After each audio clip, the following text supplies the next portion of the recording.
Hello बच्चों, the question says that if I X Y is the moment of inertia of a ring about a tangent in the plane of the ring, and I x dash y dash is the moment of inertia of a ring about a tangent perpendicular to the plane of the ring, then and the options are I x y equals I x dash y dash, I x y equals half times I x dash y dash, I x dash y dash equals 3 by 4 times I x y, and I x y equals 3 by 4 times I x dash y dash। तो इसका लिखते हैं की concept, ये हो जाएगा moment of inertia of the ring about an axis passing through its centre and perpendicular to its plane. तो इसको हम आईसीएम बोलते हैं।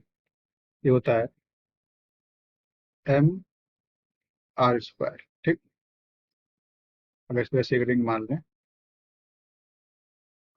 तो एक एक्सिस मानते हैं जो इसको सेंटर से पास कर रहा है और इसके प्लेन के परपेंडिकुलर है। इस तरह से इसके अबाउट एक घूम रही है एक, तो इसका मोमेंट ऑफ इनर्शिया होता है ICM equals M R square. M इसका मास है और आर इसका रेडियस है। ठीक है, सेकेंड यूज करेंगे parallel axis theorem. Parallel axis theorem क्या बताता है?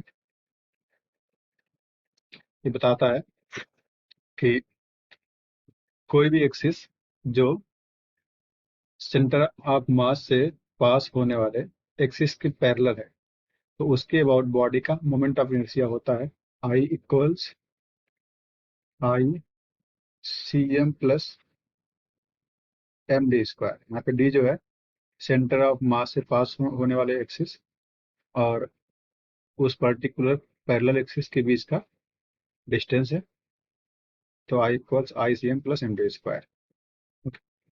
थर्ड यूज करेंगे परपेंडिकुलर एक्सिस थ्योरम। ये क्या बताता है? किसी यूनिफॉर्म बॉडी के प्लेन के परपेंडिकुलर एक्सिस से पास होने वाले एक्सिस के अबाउट जो मोमेंट ऑफ इनर्शिया होगा वो किसी भी दो म्यूचुअली परपेंडिकुलर और कंकरेंट एक्सिस के अबाउट बॉडी के मोमेंट ऑफ इनर्शिया का सम होता है। तो I Z equals I X plus I Y. देखिए यहाँ पे इसको हम आई एक्स मानते हैं, ये वाला आई वाई है और ये वाला आई जेड। ठीक, तो जेड के अबाउट जो होगा वो आई एक्स और आई वाई का सम होगा इस तरह से। अब हम निकालते हैं एक एक करके। पहला केस देखिए, बोल रहा है I X Y is the moment of inertia of the ring about a tangent in the plane of the ring. अगर मैं ड्रॉ कर लें पहला केस, तो ये बोल रहा है कि एक टेंजेंट है तो इस तरह से बनेगा ये, जो इसके प्लेन के परपेंडिकुलर है इस तरह से, प्लेन ऑफ द रिंग के about a tangent in the plane. तो ये इसी के प्लेन में है। ठीक है, तो हम क्या करते हैं, पहले निकालते हैं, पहले निकाल लेते हैं moment of inertia about diameter. तो लिखते हैं moment of inertia of the ring about diameter. क्या होने वाला है देखिएगा, अगर ये लगा दे परपेंडिकुलर एक्सिस थ्योरम तो हमें पता है कि I Z equals I X plus I Y, और हमें पता है कि I X equals I Y होगा क्योंकि दोनों ही डायमीटर है। ओके, तो यहाँ लिख सकते हैं आई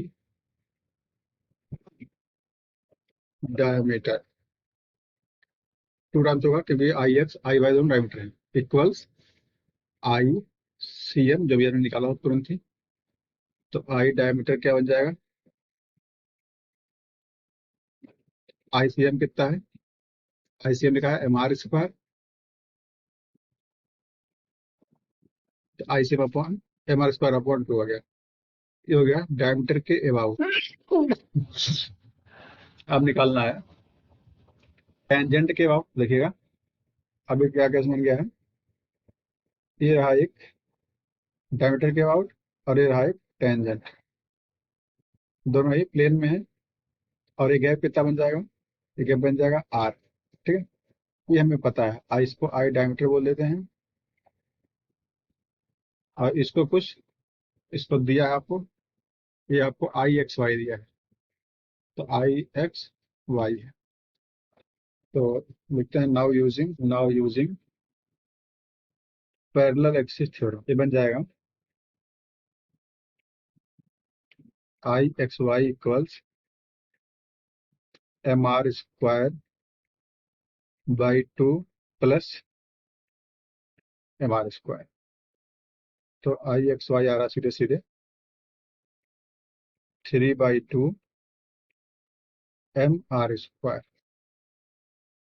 3/2 एम आर स्क्वायर। तो ये आपका पहले का आ गया। अब सेकंड बोल रहा है moment of inertia of a ring about a tangent perpendicular to the plane. ठीक, सेकंड केस में मानते हैं, ये वाला सेकंड केस कुछ इस तरह से है। तेरा सेंटर मास के अबाउट प्लेन के परपेंडिकुलर है ये भी, और ये भी क्या होगा, टेंजेंट है प्लेन के परपेंडिकुलर, तो सीधे सीधे ये गैप डी आ गया। अब लगा देते हैं, तो I X dash Y dash आ जाएगा, वही अपना लगाते हैं पैरेलल एक्सिस थ्योरम। तो M R square plus M R square, ठीक, क्योंकि डी यहाँ पे आर बनेगा, और इसके अबाउट तो एम आर स्क्वायर है ही। तो I X dash Y dash equals आ जाएगा 2 एम आर स्क्वायर। ओके, ये आ गया है I X dash Y dash equals 2 M R square. अब देखिए सॉल्व करते हैं इसको। बोला है यहाँ से निकालते हैं इसका रिलेशनशिप। तो I X dash Y dash निकाले हैं, ये 2 एम आर स्क्वायर, और I X Y 3/2 M R square. ठीक है, तो आई एक्स वाई को I X dash Y dash से डिवाइड कर देते हैं। देन देन क्या हो जाएगा, I X Y upon I X dash Y dash करेंगे जब, तो I X Y 3/2 M R square है, तो 3/2 एम आर स्क्वायर अपॉन ये है 2 एम आर स्क्वायर। ठीक है, तो ये कटने वाला है, तो आएगा I X Y equals 3/4 times I X dash Y dash. ठीक है, तो ये आपका हो गया final answer, I X Y equals I 3/4 I X dash Y dash. तो ऑप्शन डी जो है ये सही है, option D is correct. Hope you understood it well, all the best.